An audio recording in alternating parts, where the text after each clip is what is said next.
Boa noite, bem-vindos a este segundo serviço intercalar de notícias. Olhos e ouvidos dos portugueses dirigem-se para o México. Dentro de cerca de uma hora, a seleção portuguesa estreia-se na fase final do Mundial frente à consagrada equipa de Inglaterra, um adversário que em 1966 derrotou a turma portuguesa nas meias finais do Campeonato do Mundo. É enorme a expectativa à volta do encontro. Tal estado de espírito resulta, por um lado, dos acontecimentos que envolveram os jogadores portugueses desde que se encontram em Saltilho.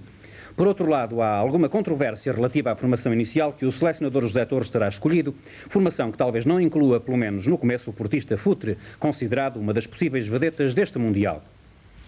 Nos jogos disputados a partir das 19 horas, hora de Portugal, a seleção anfitriã do México venceu da Bélgica por 2-1. Em Guadalajara, a Argélia empatou uma bola frente à Irlanda do Norte. Destaque na atualidade nacional vai também para as jornadas do Partido Popular Europeu, que estão a realizar-se em Lisboa. O grupo pronunciou sobre uma próxima decisão do Tribunal de Justiça quanto ao aumento do orçamento comunitário, decidido unilateralmente pelo Parlamento Europeu.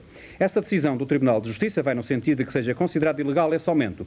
Recorde-se que o Parlamento Europeu aprovou um orçamento superior em 600 milhões de unidades contas àquilo que o Conselho se mostrava disposto a aceitar para que a comunidade pudesse fazer face aos compromissos assumidos durante as negociações de adesão em relação a Portugal e à Espanha, designadamente em matéria de fundos estruturais. Enquanto estas nuvens toldam as perspectivas do nosso desenvolvimento económico, Rolf Walter, consultor do projeto interempresarial Portugal-Alemanha, disse que há boas perspectivas para os exportadores portugueses interessados no mercado alemão. Rolf Walter, bem como o seu compatriota Jorge Skorp, consultor da cooperação luso-alemã, avistaram-se esta tarde em Águeda com empresários da região. São duas as direções que os alemães pretendem prosseguir, disse Rolf Walter. Uma visa incentivar as exportações das empresas portuguesas para a República Federal da Alemanha. Outra procura estabelecer a cooperação a diversos níveis entre empresas de ambos os países. Segundo o consultor do projeto interempresarial Portugal-Alemanha, qualquer destas linhas tem conhecido progressos, nomeadamente nos setores das metalomecânicas, mobiliário e têxteis. O Líbano voltou a concentrar as atenções do mundo. As milícias xiita Amal tomaram hoje a maior parte dos bairros em Beirute Ocidental, depois de 18 horas de combate casa a casa que provocaram pelo menos 25 mortes e 125 feridos, anunciaram hoje as estações de rádio da capital libanesa. As estações de rádio informaram que as milícias xiitas, com apoio de tanques T-54 de fabrico soviético e uma forte barragem de fogo de morteiro, conseguiram penetrar a maioria dos bairros sunitas e tinham as ruas sob controle. Decisão norte-americana sobre o Acordo SALT II gera ainda polémica. Duras críticas foram hoje proferidas pelo Senado durante a primeira sessão integralmente coberta pela televisão e transmitida por cabo para mais de 25 milhões de americanos. O democrata Edward Kennedy afirmou que a decisão de Reagan é talvez a pior alguma vez tomada, uma vez que torna mais difícil qualquer acordo de controle de armamentos pela atual ou qualquer futura administração.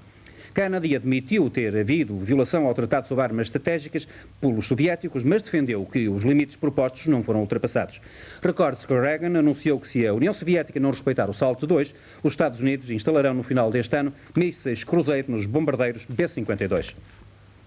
Centrais nucleares voltam hoje às páginas dos jornais com a notícia de uma fuga de água ligeiramente radioativa, registrada desta vez em Long Island, nos Estados Unidos. Isto numa altura em que Chernobyl é ainda tragédia com efeito, ascende já a 25 o número de vítimas mortais do desastre nuclear. As autoridades soviéticas anunciaram, entretanto, que estava já concluída a fase mais intensa da descontaminação da central nuclear e arredores. Facto naturalmente incompreensível é a corrida para a morte empreendida por algumas espécies que connosco dividem este planeta. Grupos de ecologistas norte-americanos procuram inverter o caminho de suicídio tomado por mais de 30 baleias que deram às costas da Florida. Um trabalho quase sempre pouco proveitoso devido à dificuldade em movimentar os pesados cetáceos. No outro extremo do globo, diferentes exemplares do reino animal dão que fazer às autoridades israelitas. Milhões de aves marinhas que migram em direção ao norte estão a causar graves problemas aos pilotos da Força Aérea que as veem despenhar-se contra os seus jatos. Aqui também um verdadeiro suicídio, talvez a disputa pelo espaço, empreendida pelos que naturalmente têm aqui o seu habitat e as infernais máquinas voadoras. No desporto, o checo-eslovaco Ivan Lendl atingiu as meias finais do Open de França de ténis, que decorre em Roland Garros. Número 1 do ranking mundial, Lendl foi o segundo tenista a chegar às meias finais, vencendo o equatoriano Andrés Gomes por 6-7, 7-6, 6-0 e 6-0. O norte-americano Johan Krick também já se classificou, afastando o argentino Guilherme Vilas. Entretanto, na competição feminina, Martina Navratilova também chegou às meias finais. A norte-americana defrontou a seu compatriota Katie Rinaldi e ganhou com os parciais de 7-5 e 6-4. A ilha de Man, na Irlanda, é local de realização de corridas de motos, nas quais uma atingiu já relevância de clássica dentro do calendário internacional. As imagens documentam não a citada competição, mas uma outra em que também são pontos altos, a habilidade e o poder de acrobacia dos pilotos. Igualmente de assinalar a capacidade de rapidez da assistência mecânica que possibilita aos concorrentes continuarem a evidenciar a perícia que as imagens documentam.